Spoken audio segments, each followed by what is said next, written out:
7월의 어느 무더운 여름날, 여기 두 명의 여성이 서 있습니다. 한 여성은 세상에 아직 미련이 많이 남아있는 듯 고개를 들어 주변을 살피고, 또 다른 여성은 옅은 미소를 띠며 평온한 얼굴로 앞을 바라보고 있습니다. 사진 속 두 여성은 사형수입니다. 이것은 두 여성의 마지막 모습을 찍은 사진이죠. 인간이 제일 두려워하는 삶의 마지막 순간, 사람들은 처연한 표정과 분위기의 여성에게 매료되고 이 여성에게 관심을 보입니다. 이 중국인 여성은 중국의 미녀 사형수 관련 영상에 항상 등장하는 여성이죠. 특히 그녀의 외모가 회자되며 많은 이들이 그녀의 사연을 궁금해했는데요. 지금 영상을 보고 계시는 분들 중에서도 이 여성을 보신 분들도 계실 겁니다. 여성은 이 사진을 마지막으로 세상을 떠납니다. 가난이 죄였던 시절, 아름다움이 비극이 되었던 여인, 이 여성에게는 어떤 사연이 있는 걸까요? 함께 1991년으로 가보겠습니다. 하남성 낙양시 석사진. 석사진은 중국 하남성 낙양시 신안현 북부에 있는 아주 작은 시골 마을이죠. 1991년, 아직 해가 남아있던 어느 여름의 저녁, 왕씨는 산에서 약초와 버섯을 캐고 있습니다. 깊은 산속이라 그녀 말고는 주위에 아무도 없었죠. 왕씨가 바위에 붙어있던 버섯을 캐기 위해 팔을 뻗는데, 그때 갑자기 어디선가 귀를 찢는 비명소리가 들려옵니다. 순간 큰일이 일어났음을 직감한 왕씨는 비명소리가 들려온 곳을 향해 다급히 뛰어갑니다. 멀지 않은 곳에서 불이 타오르는 게 보였습니다. 그리고 헐레벌떡 산을 내려가는 두 명을 보게 되죠.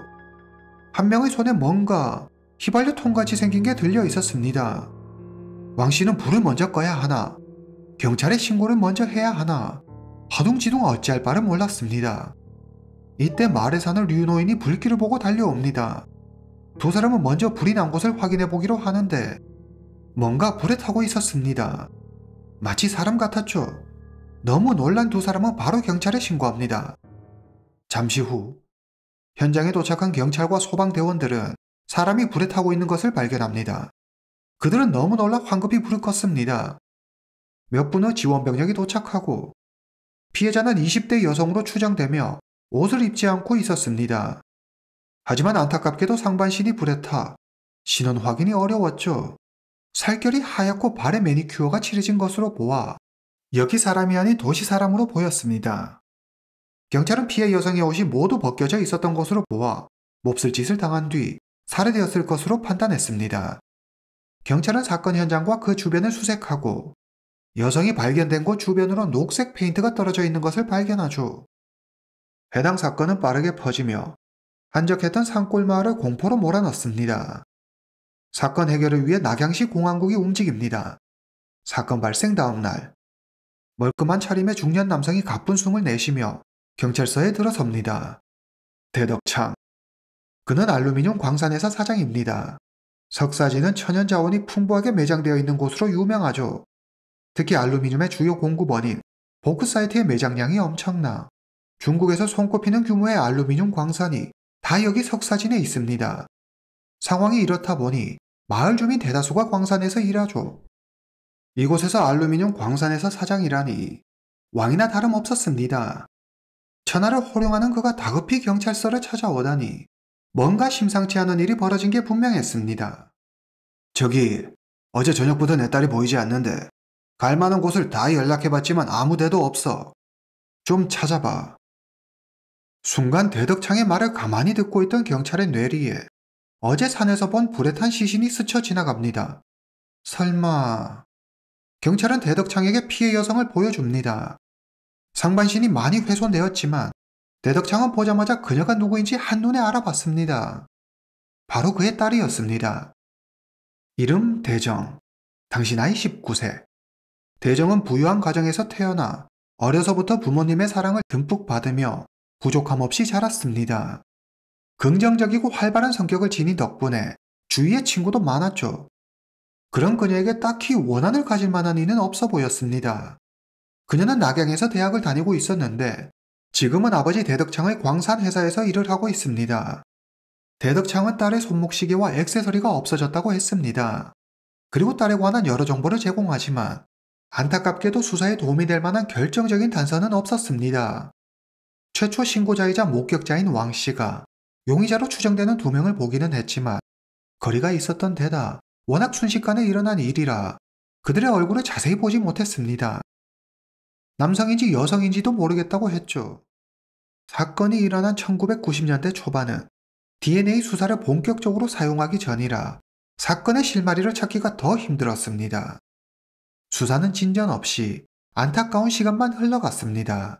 사흘 뒤, 앳된 얼굴의 20대 여성이 젊은 남성의 손에 이끌려 경찰서를 찾아왔습니다. 제가 사람을 죽였어요. 이 여성이 바로 광산회사 사장 대덕창의 딸, 대정을 죽인 범인이었습니다. 이 여성은 누구이며 대체 무슨 연유로 대덕창의 딸을 죽인 걸까요? 오늘 이야기 시작합니다. 임설, 1971년 하남성 신안현에서 태어났습니다. 임설의 부모는 석사진 광산에서 광부로 일했습니다. 가난했지만 임설은 천진난만한 웃음을 잃지 않는 순수한 아이였죠. 임설에게는 2명의 오빠가 있었는데 오빠들은 임설을 무척 아꼈으며 남매 사이가 각별했습니다. 임설은 중학교를 졸업하고 광산에서 운영하는 기술학교에 들어갑니다. 임설은 어려서부터 빼어난 외모로 동네에서 모르는 사람이 없을 정도로 유명했죠. 거기다 착하기까지 해. 그녀가 기술학교에 입학하자마자 많은 남학생들의 대시를 받았습니다. 임설도 그런 관심이 싫지만은 않았죠. 얼마 후 광산회사 간부 아들과 연인이 됩니다. 남자친구는 잘생기고 매력이 넘쳤죠. 임설은 남자친구를 진심으로 사랑했고 어렸지만 그와 결혼하기를 원했습니다.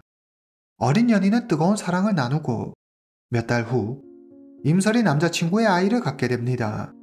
그녀는 너무 두려웠습니다. 남자친구 생각밖에 나지 않았죠.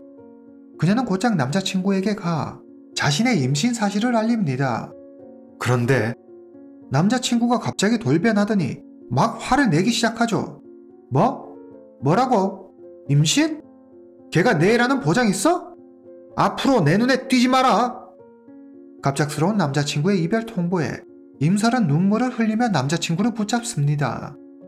남자친구는 임설을 넘어뜨리고 손찌검을 합니다. 이날의 일로 임설의 얼굴과 턱에 흉터가 생겼습니다. 얼마 지나지 않아 임설의 임신 소식을 들은 남자친구의 어머니가 임설을 찾아옵니다. 언감생심 내 주제에 어딜 넘보니? 이게 가당키나 한 일이야. 자, 이걸 원했지? 남자친구의 어머니는 수술비라며 임설에게 돈을 건넵니다. 모욕적이었지만 어리고 가난했던 그녀가 뭘 할 수 있는 건 없었습니다. 임설은 수술을 하고 그렇게 그녀의 첫사랑은 큰 상처만 남기고 끝이 났습니다.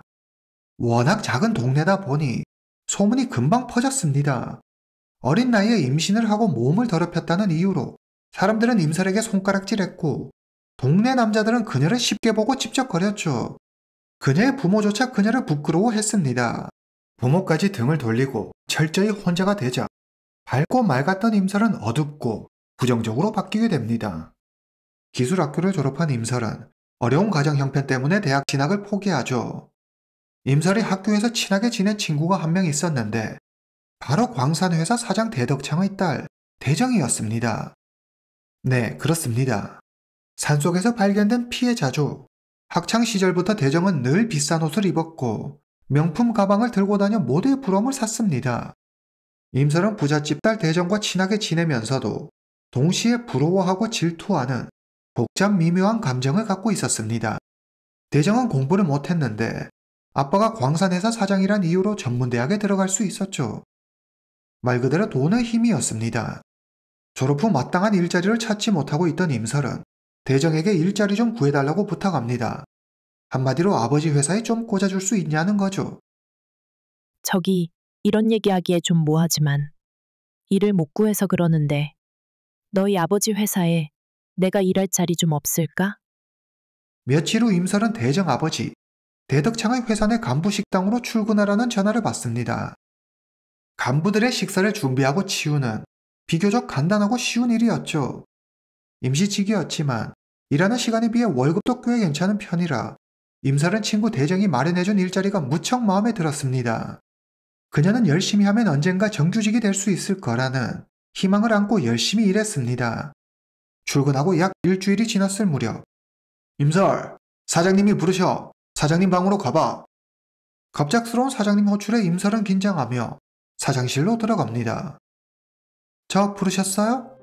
대덕창은 아무 말도 하지 않고 임설을 가만히 쳐다봅니다. 이리 내 옆으로 와봐. 임설은 어릴 때부터 친구였던 대정의 아버지 대덕창을 평소에는 삼촌이라고 부를 정도로 가깝게 지냈습니다. 그런데 오늘 대덕창의 분위기가 평소와는 많이 달랐습니다. 뭔가 알 수 없는 묘한 분위기에 임설은 바짝 긴장했습니다. 왠지 모르게 꺼려졌지만 사장이 오라고 하는데 안 갈 수도 없었죠. 임설이 대덕창 옆에 앉자 대덕창은 임설의 몸을 천천히 훑어보더니 가슴팍에서 돈뭉치를 꺼냅니다. 네가 지금 하고 있는 일을 서로 하고 싶어 해. 줄을 서서 기다리지. 돈을 이만큼씩 싸들고 와서 시켜달라고 사정사정 하는데 내가 거기에 널 꽂아준 거야. 설마 딸 친구라고 취직시켜줬다고 생각하는 건 아니겠지. 그 정도로 맹탕은 아니잖아. 세상사 공짜는 없어. 아무리 어려도 그 정도는 알 테고. 가는 게 있으면 오는 게 있어야지. 대덕창은 능글맞은 웃음을 지으며 임설의 허벅지에 손을 올려 쓰다듬습니다. 넌 나한테 뭘 줄 수 있을까? 정직원이 될 수 있는 기회야. 너도 계속 임시직으로 있고 싶지는 않을 거 아냐. 처음 하는 직장 생활이었지만 임설은 지금 사장 대덕창이 무슨 말을 하고 있는지 정도는 알아차릴 수 있었습니다. 당혹스럽고 무서웠습니다. 대덕창이 서서히 임설에게 다가오고 놀란 임설은 온 힘을 다해 대덕창을 뿌리치며 사장실을 도망쳐 나옵니다. 임설은 회사를 관두고 더 이상 출근을 하지 않습니다. 2달 후, 임설은 여전히 직장을 구하고 있습니다. 부지런히 여기저기 일자리를 알아보고 실제로 출근하기도 하지만 다음 날이면 어김없이 회사에 사정이 생겼다며 해고를 통보받죠. 바로 대덕창의 농간 때문이었습니다. 마을에서 대덕창의 힘은 어느 누구보다 셌습니다. 마음만 먹으면 무엇이든 다 할 수 있었죠. 결국 임설은 제 발로 다시 대덕창을 찾아갑니다. 이번엔 자그마한 선물도 준비해 가죠. 대덕창은 임설을 보고도 못 본 척 무시해버립니다. 대덕창의 반응에 임설은 어쩔 줄 모르고 안절부절 못하는데 대덕창은 임설을 무섭게 노려보며 말합니다. 이거 네 발로 온 거다. 대덕창은 거칠게 다가와 임설에게 몹쓸 짓을 합니다. 임설은 울며 경찰에 신고할 거라고 말하죠. 대덕창은 익숙한 일이라는 듯 임설을 비웃으며 말합니다. 네가 조용히 입 다물면 정직원이 되는 거고 아니면 넌 이대로 그냥 집에 가는 거지. 그리고 네가 잊고 있나 본데 너희 둘째 오빠 말이야. 너희 오빠 목숨줄은 내가 쥐고 있다는 걸 잊지 마. 임설의 둘째 오빠는 광산 호이디에서 임시직으로 일하고 있습니다. 만약 대덕창의 심기를 건드리면 오빠까지 어떻게 될지 모르는 일이었죠. 임설은 이미 대덕창의 막강한 힘을 체감했기에 또 대덕창을 거역할 엄두가 나지 않았습니다. 가난했던 임설은 돈이 필요했고 돈을 벌어야 했습니다. 이대로 정직원이 되는 게 어쩌면 자기를 위해서도 가족을 위해서도 더 나은 일일지도 모르겠다고 생각하죠. 그렇게 시간은 흘러 월급날이 다가왔습니다. 잔뜩 상기된 얼굴로 임설은 월급을 확인해 봅니다. 그런데 월급이 터무니없이 적었습니다. 임설은 자기가 여전히 임시직이라는 사실을 깨닫게 됩니다. 대덕창이 정직원을 시켜주겠다는 약속을 지키지 않은 거죠. 화가 난 그녀는 곧장 대덕창을 찾아가 따집니다. 그러자 대덕창은 어이없다는 듯 웃으며 말하죠. 야, 너 지금 제정신이야? 무슨 니까짓 게 정규직이야. 자꾸 이렇게 까불면 너희 남매 둘 다 여기서 쫓겨날 줄 알아? 대덕창은 이번에도 임설의 오빠까지 들먹이며 임설을 꼼짝 못하게 만들었습니다. 임설이 자기에게 굴복하는 모습을 보이자 대덕창은 이제 아예 대놓고 임설을 사장실로 불러 관계를 맺습니다. 하루는 대덕창의 탈세 혐의로 세무조사를 받게 됩니다. 세무조사 책임자는 우연히 간부 식당에서 일하는 임설을 보게 되고 그녀를 유심히 지켜봅니다. 대덕창이 세무조사관을 따로 불러 그에게 몰래 뇌물을 주려는데 대뜸 세무조사관이 임설 이야기를 꺼냅니다. 낮에 식당에 있던 여자애랑 따로 자리 좀 마련해줬으면 좋겠는데. 대덕창은 바로 세무조사관의 의중을 파악하고 임서를 불러 세무조사관을 접대하게 시킵니다. 세무조사관은 매우 흡족해하며 돌아가고 대덕창의 탈세 혐의는 말끔히 해결되죠. 이날 이후 대덕창은 중앙당국에서 높은 분들이 오면 임서를 불러 접대를 시킵니다. 임설은 비참했습니다. 하지만 그녀가 할 수 있는 건 아무것도 없었죠. 임설은 대덕창이 하라는 대로 끌려다니고 싶지 않았지만 경찰에 신고해봐야 달라지는 건 아무것도 없이 괜스레 자기를 포함한 가족들 모두 일자리만 잃고 길거리에 나앉게 될 게 뻔했습니다. 사건이 일어난 건 80년대 후반에서 90년대 초반입니다. 당시 중국 농촌은 여성이 억울하게 몹쓸 짓을 당해도 가해자는 피해자 탓을 하며 당당하게 굴고 피해자는 잘못 하나 없어도 사람들에게 손가락질을 받던 그런 시절이었습니다. 가족들조차 몸 간수 못했다며 피해자를 부끄러워하고 수치스러워하던 그런 때였죠. 가난하고 힘없는 젊은 여성이 왕과 같은 권력을 누리고 있는 남성을 상대로 어떤 저항을 하기란 쉽지 않았을 겁니다. 그렇게 1년의 시간이 흐르고 임설이 대덕창의 아이를 베게 됩니다. 대덕창은 조금의 망설임도 없이 아이를 지우라고 하죠. 임설은 수술을 하러 간 병원에서 충격적인 사실을 알게 됩니다. 이미 수술한 적 있는 임설의 몸 상태가 아주 좋지 않아 다시 수술을 받게 되면 영영 아이를 가지지 못하게 될 거라는 이야기를 듣게 되죠. 그녀는 차분히 생각에 잠깁니다. 이대로 내가 수술을 받는다면 난 또 지난번처럼 버림받고 말 거야. 하지만 내가 아이를 낳는다면 그렇다면 얘기가 달라지겠지? 아이를 낳자.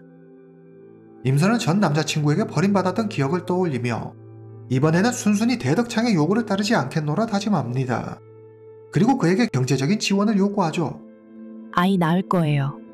다른 건 필요 없어요. 아이를 잘 기를 수 있게 돈만 주면 돼요.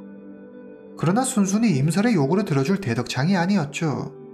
임설은 자신의 놀이개였을 뿐 그녀의 아이를 받아들일 생각도 더구나 그녀에게 돈을 줄 생각은 더더욱 없었죠. 대덕창은 임설이 뿌리치지 못할 제안을 하나 합니다. 잘 들어. 네가 마음대로 애를 낳는다면 난 이런 한 푼도 너에게 주지 않을 거야. 하지만 네가 내 말대로 수술을 받는다면 광산기술자로 일하게 해줄게. 광산기술자. 그것은 모든 마을 주민의 꿈이었죠. 모두가 광산기술자로 일하기를 원했습니다. 광산기술자는 일반 노동자보다 3배나 많은 월급을 받았고 고정급 외에 야근 수당이나 상여금까지 모든 조건과 대우가 완전히 달랐습니다. 광산기술자라 임설에게 있어 어쩌면 다시 없을 좋은 기회일지도 모릅니다. 임설은 대덕창이 시키는 대로 신안병원으로 가서 수술을 받습니다. 그리고 의사가 경고했던 대로 불임이 돼버리죠. 그녀는 절망했지만 광산기술자로서의 새로운 삶을 꿈꾸며 회사에 출근합니다. 그런데 회사에 새로운 광산기술자가 왔다며 아침부터 회사가 시끌시끌했습니다. 새로운 광산기술자는 바로 대덕창의 딸이자 임설의 친구 대정이었습니다. 이번에도 대덕창은 임설과의 약속을 지키지 않았죠. 또 속았다는 걸 깨달은 임설은 대덕창을 찾아가 따집니다. 아이도 없겠다. 더 이상 임설과 볼 일이 없어진 대덕창은 막말을 하며 임설을 내쫓습니다. 임설은 분노했습니다. 끝까지 날 가지고 놀았구나. 반드시 갚아주겠어. 대덕창은 딸 대정을 무척 아꼈습니다. 임설은 이 사실을 잘 알고 있었죠. 그래서였을까요? 임설은 대덕창이 가장 아끼는 걸 빼앗기로 합니다. 하지만 혼자 힘으로는 역부족이었죠. 그녀는 어릴 때부터 동네에서 함께 자란 소꿉친구 조림림을 찾아갑니다. 조림림은 어릴 때 아버지를 여의고 지금은 광산에 다니며 기숙사에서 지내고 있습니다. 임설은 조림림에게 지금까지 대덕창에게 당했던 일을 모두 털어놓습니다. 그런데 조림림 역시 대덕창에게 비슷한 일을 당했던 게 아니겠습니까? 두 사람은 의기투합해 범행 계획을 세우고 범행에 필요한 스패너, 밧줄, 휘발유 등을 준비합니다. 1991년 여름, 퇴근 시간이 되자 임설은 회사 정문에 서서 대정이 나오기를 기다립니다. 대정이 모습을 드러내자 임설은 우연히 마주친 것처럼 대정에게 다가가 아무렇지 않게 시간이 있냐고 묻습니다. 그리고 함께 저녁을 먹자고 하죠. 아무것도 모르는 대정은 반가워하며 흔쾌히 임설을 따라갑니다. 임설은 대정을 조림림과 미리 봐두었던 산속으로 데려갑니다. 조림님과 약속한 장소에 다다르자 임설이 소리칩니다. 지금이야. 순간 나무에 몸을 숨기고 있던 조림님이 나타나 스패너를 휘두릅니다. 대정은 쓰러지고 대정이 죽었다고 생각한 임설과 조림님은 미리 준비해둔 휘발유통을 가져와 대정의 몸에 붓습니다. 그런데 그 사이 정신을 차린 대정이 살려달라며 갑자기 소리를 지릅니다. 당황한 임설과 조림님은 밧줄로 대정의 목을 조르고 대정이 숨을 거두자 몹쓸 짓을 당한 것처럼 위장하기 위해 대정의 옷을 모두 벗기고 그녀의 몸에 불을 붙여 모든 흔적을 없앱니다. 훗날 전문가들은 임설이 시신을 불태운 행위는 그녀의 증오심이 얼마나 컸는지를 보여주는 거라고 하죠. 모든 일을 마친 임설과 조림님은 서둘러 산을 내려오고 이 모습을 버섯을 캐던 왕씨가 보게 된 것입니다. 이후 임설은 자신의 범행 사실을 오빠들에게 털어놓고 동생의 범행을 알게 된 둘째 오빠는 자수하며 선처를 받을 수 있다며 동생 임설에게 자수를 권하죠. 그렇게 둘째 오빠는 동생 임설을 데리고 동네 경찰서를 찾아가 자수합니다. 여기까지가 사건의 전말입니다. 경찰은 서둘러 공범 조림님을 체포하기 위해 조림님이 지내고 있는 회사 기숙사를 급습합니다. 그리고 기숙사에서 쉬고 있던 조림님을 체포하죠. 경찰은 기숙사 방에서 혈흔이 묻은 스패너와 사건 현장에서 발견된 녹색 페인트와 같은 페인트가 묻어있는 휘발유통, 대덕창이 없어졌다고 말한 대정의 시계와 액세서리를 찾아냅니다. 경찰을 보자 조림님은 모든 것을 체념한 듯 순순히 체포에 응했습니다. 1992년 여름, 임설과 조림님은 고의살인 혐의로 사형을 선고받습니다. 판결에 불복한 두 사람은 즉시 항소하죠. 1993년 7월, 하남성 고급인민법원은 항소를 기각하고 원심 판결을 유지합니다. 그로부터 일주일 후, 임설, 조림님 두 사람의 형이 집행됩니다. 임설은 여느 사형수들과 달리 매우 침착한 모습을 보이죠. 옅은 미소를 마지막으로 그녀는 22세의 짧은 생을 마감합니다. 당시는 지금처럼 인터넷이나 SNS가 보편화되기 전이었기 때문에 이 사건은 그리 많이 알려지지 못했습니다. 하지만 2006년 임설의 고향을 방문한 한 기자에 의해 해당 사건이 알려지게 되죠. 임설의 고향 사람들은 여전히 그녀를 기억하고 있었으며 못 살던 시절 기구했던 그녀의 운명을 매우 안타까워했습니다.